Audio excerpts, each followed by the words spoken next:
We're coming to you from the Alisa Hotel, Accra, Ghana, where the AAU television is partnering with PASGA. And PASGA is Partnership for African Social and Governance Research, based in Nairobi, Kenya, to bring you the pedagogical leadership training, the Western Hub session hosted by the University of Ghana. And today we are privileged to have the host university represented by Dr. Antoinette Tibu-Dakun, and she's going to share with us her PedaL journey and what has really gone into hosting the PedaL session in Accra, Ghana. Don't forget to join the conversation via our social media platforms, Association of African Universities on Facebook, AAU_TV on Twitter, and you can also join us via our TV website, and that is tv.au.org. We'll go for a short break, and when I return, I will let you know who my guest is, and the show continues. My name has always been Kwesi Sam. Stay tuned. Botswana Accountancy College is a business school that was set up over 2 decades ago to contribute towards the human capital development in Botswana and beyond. BAC has over 20 years diversified its product portfolio to offer accounting, business, leisure, management, and ICT-related programs at undergraduate and postgraduate levels, as well as consultancy short courses to augment professional skills. In achieving this diversification, the college has partnered with UK-based universities of Derby, Sunderland, and Sheffield Hallam University, as well as professional bodies such as SEMA, Beaker, AAT, ACCA, CIA, Cisco, Microsoft, SAP, ESA, and SIPS to allow our graduates to have a globally recognized qualification and be globally competitive. To learn more about BAC, contact us on 3953-062 in Gaborone or 241-0558 in Francistown, or visit our website on www.bac.ac.bw. Also, you can visit our social media pages on Twitter, Facebook, and Instagram. BAC, celebrating over 20 years of creating business leaders. Welcome back from the break. If you just tuned in, you are still watching AAU television, and we are coming to you from the Alisa Hotel, Accra, Ghana, and we are privileged to be hosting Dr. Antoinette Tibu-Dakun from the University of Ghana, the host nation for the Western Hub training of the pedagogical leadership in Africa. And she's going to share with us her PedaL journey and everything PedaL today. You're welcome to AAU television, Doc. Thank you, Kwesi. Great. How are you doing? I'm fine. Great. I am super excited to host you today because I've watched you from afar and the good works that you've been doing at UG and even with PedaL. But before we even go into the discussion, we want to center the first part on you, getting to know much more about you, and most importantly, you moved from industry to academia, which is sometimes very rare in the academic setting. What really inspired you, or what really kind of informed your decision to move from industry to academia? Okay. So when I finished my first degree, I finished with the first class. Okay. You know how... That's a shock. Yes. No, not a shock. But you know how when you finish with the first class in a very high grade point, you are more or less being moved into the, the academic field. And then when I did my national service, I was privileged to work with a very amazing woman, Professor Adefio Shandov. Okay. So she insisted actually that I apply to do a master's almost immediately. So I did that. And then I even became more passionate about going into academia. Okay. But when I came back to the University of Ghana, I was faced with a block, more or less, because the University of Ghana said you had to get a PhD first before you be allowed to lecture. And actually, this is what sent me into industry. Okay. So just about that time, I got a project in the mining sector. And I had this strong passion for communities that are being affected by mining. I always had this opinion that communities are not able to get the best out of the resource because they are not able to negotiate well. Absolutely. So I found myself in a project that was funded by the European Union and more or less was to reform the mining sector in Ghana. And that's how I ended up in industry. After the project, I got a mining company that now employed me to do a lot of their community work for them. So that's how I stayed in industry. For how long? For almost 6 years. Oh, great. And it was flexible because I had a family at that time and I didn't want to be doing an 8 to 5, which I thought was a bit worrying sometimes. So it was very flexible. I could work from home and send in my reports, and when I had to go to the mine site, I would plan my time on using the children's holidays So I stayed in industry more or less also because it was convenient, it was flexible. But after 8 years, so about 6 years, and I probably stayed about for 2 years in between jobs doing consultancies. And then in 2010, I decided I really want to go back, do my PhD and go straight back into academia. So I did my PhD till 2014. And in 2015, just when I was graduating, the University of Ghana gave me a position as a research fellow, and I grabbed it. So that's how I ended up in academia again. Great. So how has the journey been teaching in the university, comparing that to that of your former job? Yeah. Well, teaching in the university, I love teaching. So I must first admit that. But I think one of the mistakes that I made is I assumed everything about working in academia was teaching. But academia these days is also a lot about research. How much research can you do? So in terms of the key performance indicators, I have been weak in my research. Because I'm passionate about teaching, I think I put a lot more effort into my teaching. I want my students to get to really appreciate and understand what they are being taught, you know. So I think one of the things that I probably did not really investigate and find out well was the university gives you a job as a research fellow. And you're supposed to do 75% research, 25% teaching. If they give you a job as a lecturer, that's very skewed. Yes, very skewed. If they give you a job as a lecturer, then you do 75% teaching and 25% research. So if I had really sat and thought through, probably I'd have applied as a lecturer. But I applied as a research fellow. So now I'm supposed to build a stronger portfolio in research, whilst my love is really in teaching. Yes. So that has been one of the I mean, my journey in academia now is really what do I then end up doing. But I'm balancing it. I'm doing my research and I'm still making sure that I do my teaching and I enjoy what I do. So basically that has been it. All right. So let's go into the PedaL journey.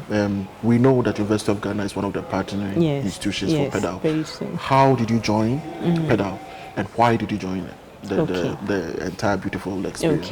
Okay. So the Partnership for African Social and Governance Research runs the Masters in Research and Public Policy. And the center where I work in the University of Ghana, the Center for Social Policy Studies, hosts this program on behalf of the University of Ghana. So the center represents the University of Ghana in the partnership with PASGA. So we were invited to join the PedaL project right from inception. From when PASGA was writing for the grant, our university had to send information. So we were a partner to writing for the grant. So once the grant had been won, we were also a partner to implement. So we're partner through the design, we're partner through the formation, through the initial meetings, design, pilot, and then finally when we launched the central training. So that was the University of Ghana's joining the whole PedaL project, represented by the Center for Social Policy. I coordinate the Masters for Research and Public Policy. So every communication between the University of Ghana and the Center for Social Policy Studies comes to me. So once I coordinated MRPP, when the PedaL project began, I was elected, or let me say nominated, chosen without any argument by the then director for the center to also be the coordinator for PedaL. So I took it up and I saw it as an amazing opportunity. So that is how I got to be representing the University of Ghana on the PedaL project. Great. So most of the time when you see a tree flowering, we don't know what goes into the processes. All that we know is that there are flowers and we want to plug it. I believe that PedaL has gone through a lot of processes. It hasn't been that easy from the inception stage, the design of the models and everything. You know, we tell our story, but can you share with us how the journey was, the struggles, and some of the difficult moments? It was interesting because I remember when we first started PedaL, it was just around the time when Kenya had been, you know, PedaL is funded by the Strategic Partnership for Higher Education and Innovation. And when we started the PedaL journey, Kenya at the time had that election violence, etc. So Kenya was a no-go zone. British Council had put red alert. So we had to move all meetings to Dar es Salaam. traveling to Dar es Salaam is beautiful and it's nice. Sure. But traveling to Dar es Salaam from Stressful. Ghana is very stressful, you know.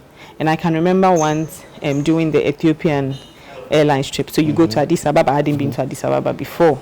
So you fly to Addis Ababa and you come back. And then on the return journey, we were so delayed in Dar es Salaam. And I knew that by the time I get to Addis Ababa, the flight had left. So we have finally arrived in Addis Ababa. And you know, you are sitting in the plane and you can see that that plane taking off must be the one going to Accra. And I'm just missing it. So you come out. And it was one of the very bad days because I had totally not prepared for missing a flight, you know. We went to Dar es Salaam, I think 4 times. Yes, I went there 4 times in that year. Now, the Sphere Partnership does not pay for you to travel. So at certain points in time, it becomes very uncomfortable because you don't even know how to explain to people, yeah, I'm not making any income from this, but I keep taking time off. There were times when, in order not to create any problem, I actually took a leave off work because I was interested in the project and I wanted to keep it going. The University of Ghana has a policy where if you are traveling for official reasons, you are given the time off to do it. But there were times when I started to ask that, is this really official or it's getting personal? Because now I keep going and coming, and if I'm not careful, someone is also going to look and say, well, you are cutting down on your lectures, you're teaching, and etc. So there was once where I actually was on leave, but I decided to still travel, you know. So these were some of the challenges. How do you really blend in all of these meetings with my academic work? Whenever I traveled for a PedaL meeting and I came back, my teaching load didn't go away. My work was still waiting for me, exactly. And this is, which means this is time that I have to keep giving into building the PedaL project, okay? And then again, well, so that was the first year of it. And then in the second year, it was still more traveling. So at every point in time when all the partners have to come together, I represent the University of Ghana and I had to travel. Then again, the University of Ghana is very big. It's a whole big institution. And we are talking about a project that now had to be owned by the university. How was I going to carry it from being a center project to a university-wide project? I had to take time and visit or talk to all the very necessary and important policy people. PASGA at a point came with representatives, so Dr. Beatrice Muganda and Simon came. And we did that. We went right from the VC to the Vice Chancellor, the Pro-Vice Chancellor, the head of all the social science units, the Dean. We had meetings with each of them to introduce PedaL to them, to explain what PedaL is about, before we could now start inviting participants to come to Kenya for the PedaL training. So it wasn't like there's PedaL, here we go, everybody should attend. No, it would have been taken as any other program or any other project, and people may or may not have this, but we had to do this. It was more like a sensitization and a campaign to really introduce, you know, your thoughts, your ideas, you know, and convince people. And then again, I realized that when you write letters and you send it to units and heads of units, sometimes it just gets missing in the system, and you know. So whenever there had to be a PedaL training, I developed a personal relationship with every single participant that attended from University of Ghana. So if your head of department gave me your name that you were attending, I would come to you and explain what PedaL is about. I'll explain to you what the trip is about. I'll tell you when you're going, when you're coming back out. You know, I availed myself to everybody. Ask questions. There was a time when we were traveling with Kenya Airways, and I think there was 13 or 14 of us going on the trip. And at the airport, the KQ cancelled that flight. So the following day we had to. So what I did was, when KQ cancelled, I stayed at the airport for almost 3 hours to make sure that even though they had cancelled, all my colleagues had been moved to the next flight. The following day I came back. I had to stand there to make sure, and I kept calling everybody, and I would do that so everyone knew I'll do that. I'll do it habitually. I would stand at the airport till everybody had checked in. And once everyone had checked in, for me it was like being a team leader, but it was also being like, I'm traveling with people and I have convinced them to come with me, so I need to look after them. Exactly. So I waited till everyone had checked in. I think the lady at the check-in really got upset with my insistence in making sure my team had been checked in. So what she did was, on the very I was the very last person to finally check in. And we were flying to Dar es Salaam again, but this time with KQ. Okay. So what she did was, normally if you get to Nairobi, you get the next flight going to Dar es Salaam. She put me on the last flight going to Dar es Salaam. And I didn't realize it. So we had to rush, we left. So we got to Dar es Salaam.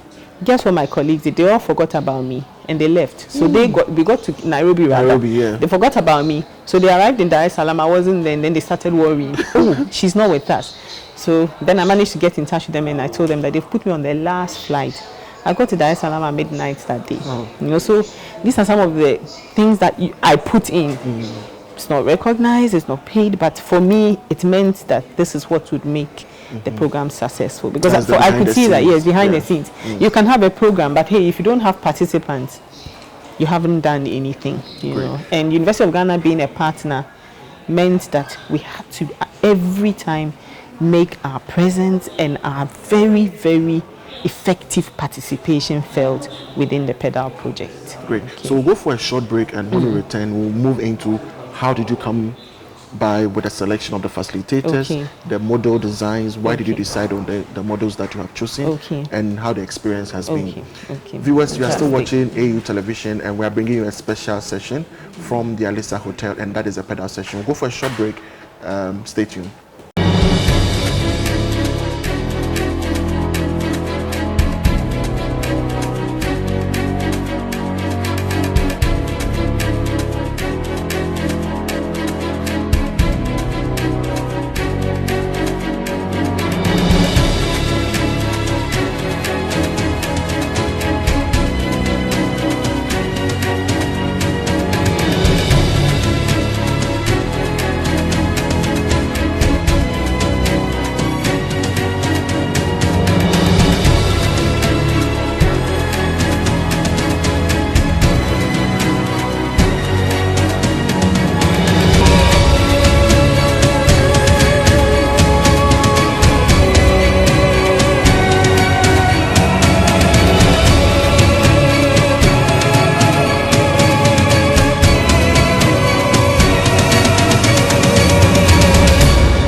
Welcome back from the break. If you just tuned in, you are still watching AAU television, and we are bringing you a special session from the Alisa Hotel, and it is the Pedagogical Leadership Training Session, brought to you by PASGA and hosted by the University of Ghana.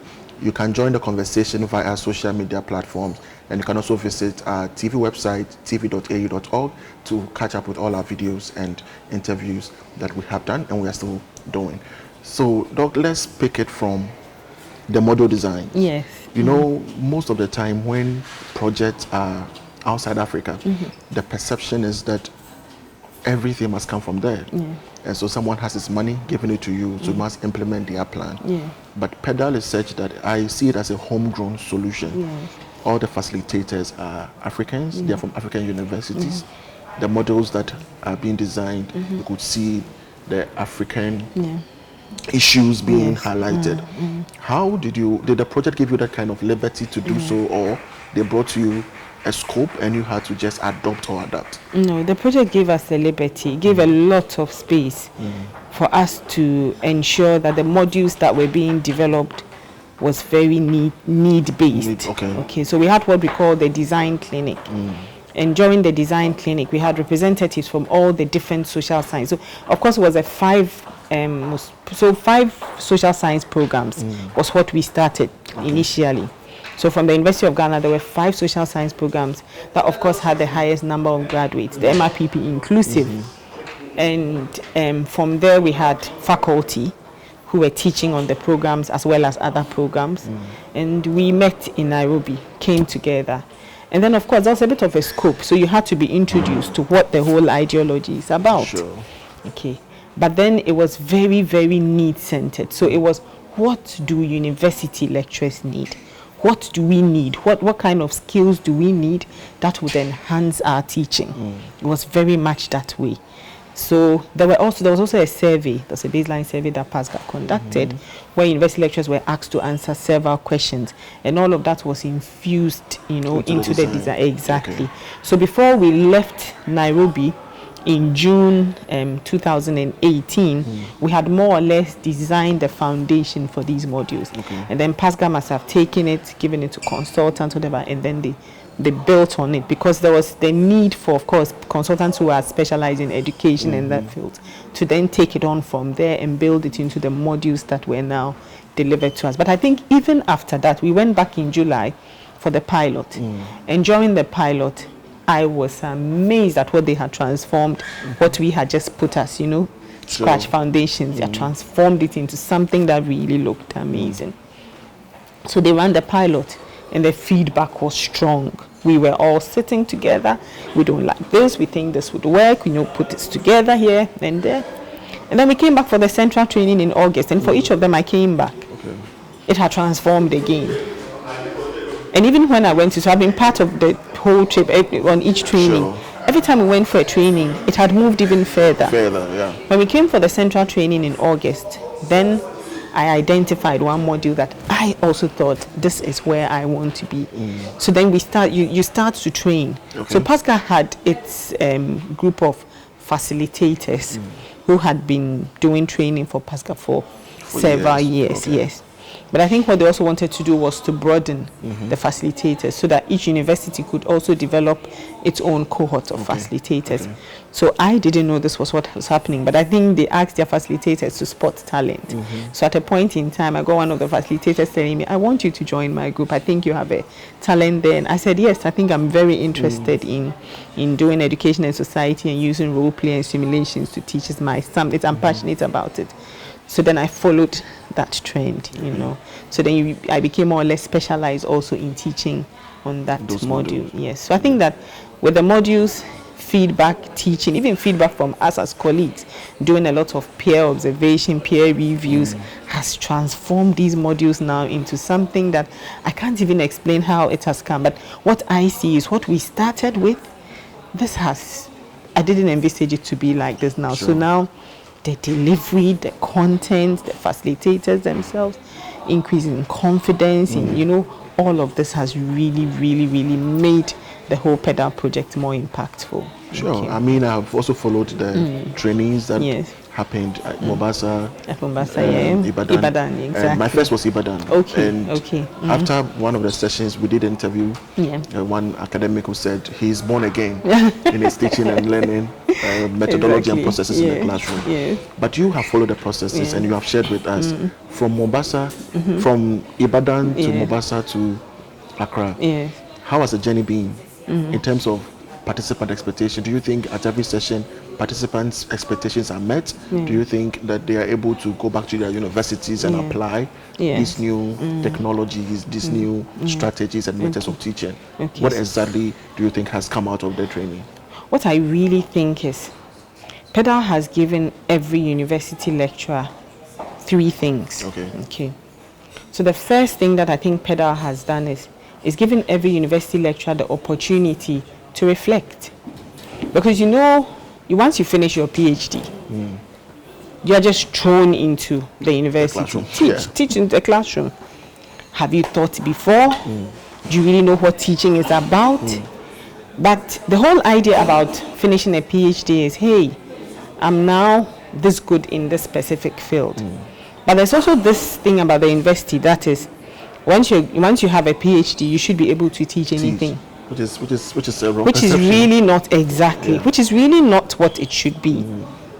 So I think one of the first things that PedaL has done for me and for every participant that I've spoken to, people say that it is packed, it's too many things in the shortest time and everything.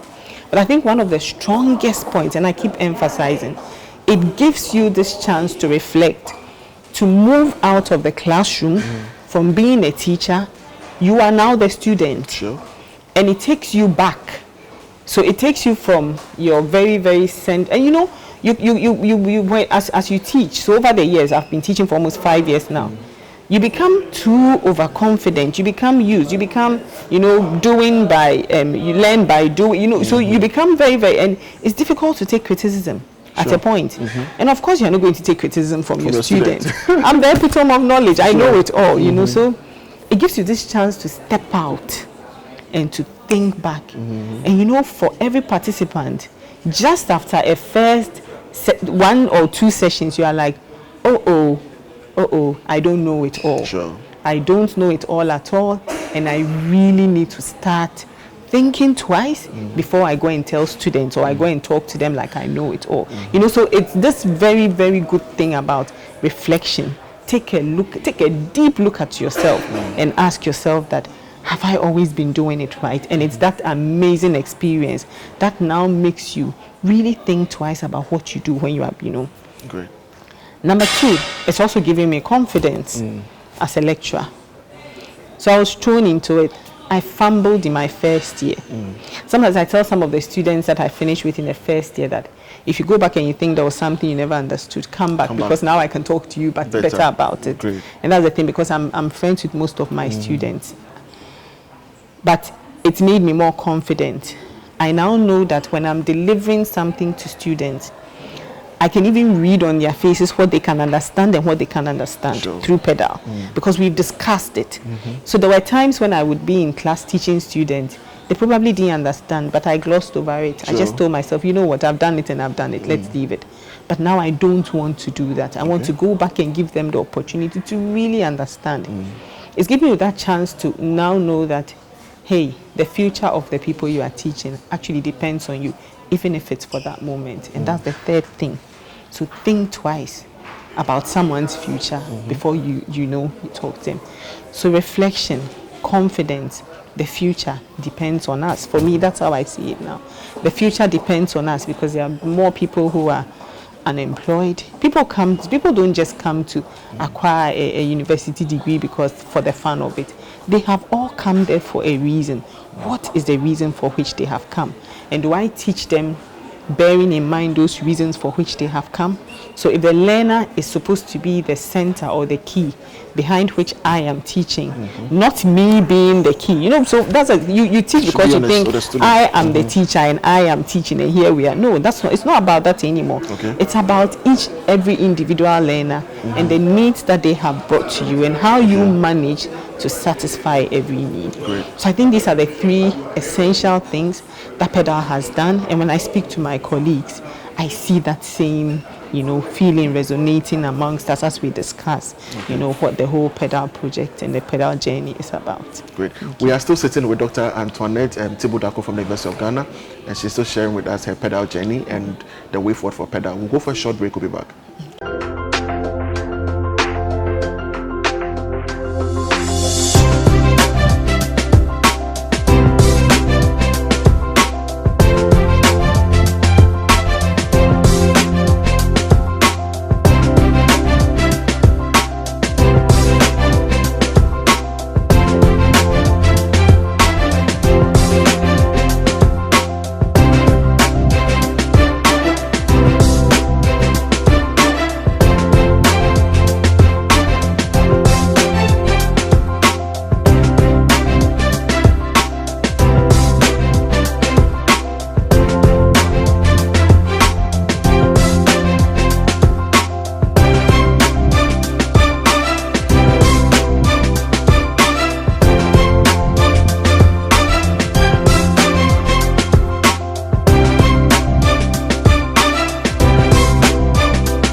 Welcome back from the break. We are still at the Alisa Hotel. We are hosting Dr. Antoinette Tibudako from the University of Ghana, and she played a very key role in hosting the Western Hub training of the Pedagogical Leadership for Africa.